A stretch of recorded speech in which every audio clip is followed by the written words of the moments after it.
2 months ago, I went back home to Sri Lanka. And while I enjoyed my time there, things have changed significantly for the worse, mainly due to the current political situation. That being said, with this speech, I wanted to go over that particular political situation and then slowly move my way into the more jovial aspects of my trip.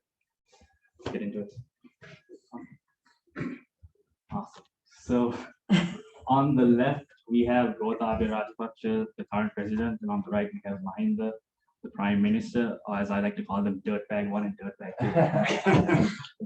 So Gotabaya was elected in November 2019, and then he appointed his brother as prime minister. Shortly after that, the two of them together introduced a bunch of tax cuts that greatly reduced the revenue to the country.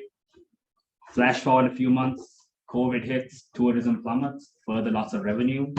But while all this is happening, we still owed the Chinese a lot of debt. They own everything. They completely funded both an airport and a seaport on the eastern coast of Sri Lanka. So how do we pay for this? The government printed a bunch of currency. What happens when you print a bunch of currency? You get inflation. What happens with inflation? Rising prices. So on the left, we have a government-run grocery store. It's called Satosa. So all the traffic that would have gone to a private grocery store was now redirected to Satosa because they keep prices fair so that the ordinary consumer can afford them. That increased demand led to a shortage of supplies, hence the long lines. On the right, we have a gas station called Sepetco.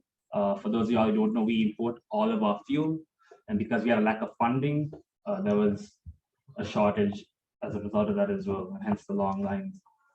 Point I wanted to make was people actually died waiting in line for gas. I'm going to reiterate that people actually died in line waiting for gas. Dehydration, heart attacks, very common occurrence.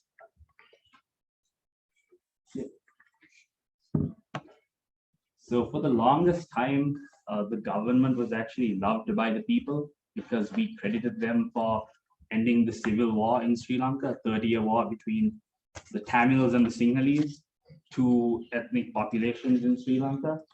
But given the current state of affairs, that's all changed. You know, they hate the government now. So they took to the streets and they started protesting. Shortly after I left, though, those protests turned violent. The pro-government supporters attacked the anti-government protesters, and that enraged the anti-government protesters.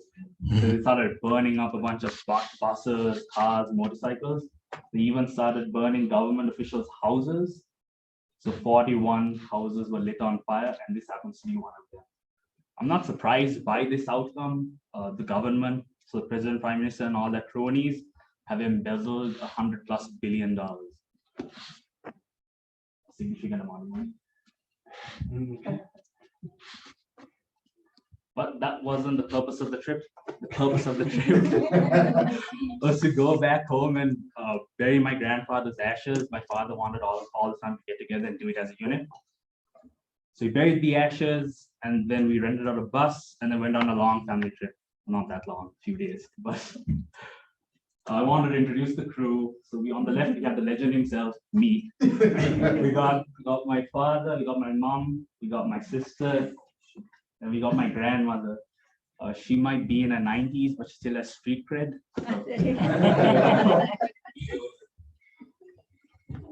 So on the left, we have my aunt. She lives in Sri Lanka. My uncle lives in Sydney, Australia. And then my cousin and another one of my aunts, they live in Miami. And this gentleman on the right, he worked for my grandparents for 50+ years. Yeah. And then that's a picture of all of us at lunch.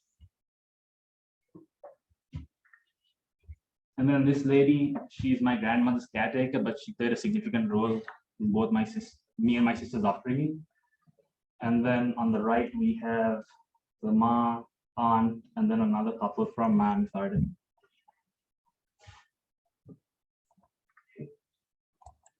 So our first stop was in Yala National Park. It's one of the oldest national parks in Sri Lanka. Predominantly known for its sloth bear and its leopard. We used to go to Yala almost like at least once a year. because my family loves the outdoors. They love looking at wildlife and camping, and Yala seems to fit the bill. So, and they also have really nice beaches.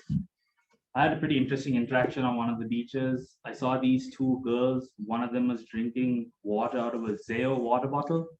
Does anybody here know what Zeo is? Okay, so they're a firm that creates infrastructure around fiber optic cables. They're headquartered in Boulder, Colorado, but they have a European headquarters in London, England, and they used to always be at my career fairs. So when I saw that, I was like, oh, I have to go and say something. So I went up, said hi, asked them where they were from. One girl said, I'm from the UK, but my friend lives in Denver, Colorado. Oh, wow. And I was like, oh, what a small world. So there were 30 people staying at this hotel. 15 of them are locals and 15 foreign. And 1 out of 15 happened to be from Denver, which is like mind blowing to me. Yeah. And then I also, I took a picture of this small turtle because I got to see 50, maybe 60 small turtles being released into the ocean. And I'd never seen that before. Oh, that was pretty cool. Yeah. And then finally we went to Pasikuda.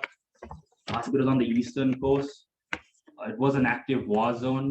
So for the long time, so the Civil War, it is an active war zone. So most of us wouldn't frequent the area.